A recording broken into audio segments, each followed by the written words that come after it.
Hi, welcome to the Healthee Minute. I'm Omar, VP Marketing at Healthee. I have a great pleasure to host here today a friend and a partner, Austin Michelsen, VP Sales at Benefit Harbor. Let's dive in. Great to have you here. Yeah, thanks for having me. Welcome to New York, to Healthee offices. Happy to be here. Great. Any special place or any special spot that you like in New York City? So my wife and I, we got engaged here. So this is actually a very special place for us. Mm-hmm. So if I could, I'd go by Yankee Stadium because that's where we went the night after we were engaged. But going down Broadway is actually probably somewhere where I'll go. So she's a fan of Wicked, and that's the night she got engaged. So she's here with you today? She's not here today, yeah. So she's back home in the greater Dallas-Fort Worth area. Great. Anything exciting going on these days with you? In terms of our business sense, it's been a very busy fourth quarter for us, but excited about what's going on in 2025. Just a general question, I would say. You are a sales leader. I know how stressful it is to head sales in any kind of organization. But tell me just honestly, what is more stressful, to manage sales or to lead sales or to navigate your benefits? I would actually say navigating your benefits is more stressful. The amount of information that one doesn't know when they're going through that experience in our current environment is very high. Right. And for a user, when you are going through and making a very large financial decision that impacts not only yourself, but those dependents that rely on you, and you don't know how to navigate care and or understand what that premium gets you in return, it's a high stress environment. Right. Managing people and getting people to a common goal, not so difficult. Understanding why I'm paying $1,000 a month and what that gets me in return is certainly more stressful. And when you have kids, it's a bigger hassle, right? That's right. Benefits and care. It totally resonates, I think, with everyone. It does. Let's take one step backwards and talk about how did your career start? Yeah, so 14 years now at Benefit Harbor. It's essentially been the only job that I've had. So as I graduated college, my father's been in the property casualty side of the insurance business for about 40 years. And I asked him one question. I just said, if you could redo your life, how would you redo it getting into the insurance business? And he stated to me that you need to understand operations, you need to understand how the movement works behind the scenes before you can help a consumer understand what they've purchased. So I took that to heart and began at Liberty Mutual in their claims and analyst department. I quickly found out that was not for me in terms of the task in, task out. But soon after spending about 6 months there, I was offered an opportunity to go work for Mike Lester, who is our CEO at Benefit Harbor, at a different organization that he was running at the time.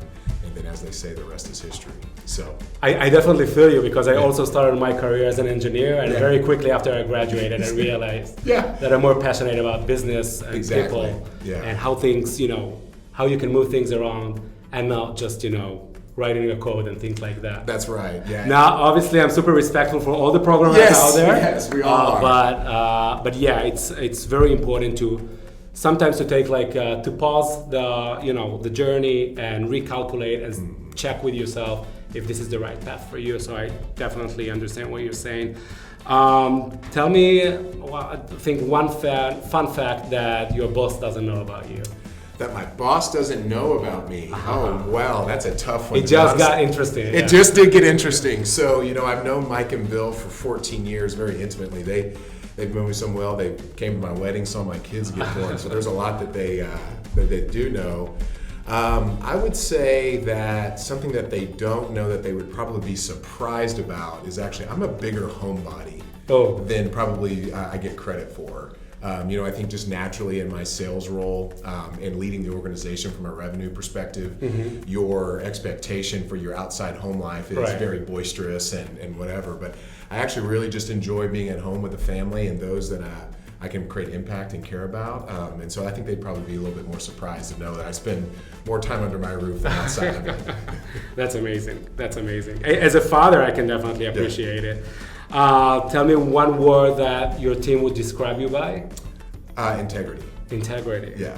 That's a strong one. Any advice you would give for HR leaders in the industry when they come to look at benefits and how to manage benefits for their employees? Yeah, I think in today's environment, the dynamic shift that's happened in the total benefit portfolio has become extremely complicated for HR leaders to be able to articulate down to the employee base. And so consolidating your systems and your efforts is the first kind of challenge that you need to do, so you have a consolidated source of information to get what you need to your employees in a timely manner that they need it. I think secondarily, as we have kind of seen in the marketplace, the understanding of kind of a larger insurance-based knowledge and how you gain access to that knowledge, I think, are two huge important components that we see from a benefit administration perspective, where employees are falling short, that HR leaders are struggling with. I see. You know, so I would kind of say more consolidations of system and architecture, and a better way to communicate and educate the employees on their insurance programs themselves. That makes tons of sense. I think it's super valuable advice. Thank you so much for watching us. Obviously, if you have more ideas or opinion about questions that we can ask our guests here, throw them in the comments, and see you next episode. Thank you, Austin. Thank you.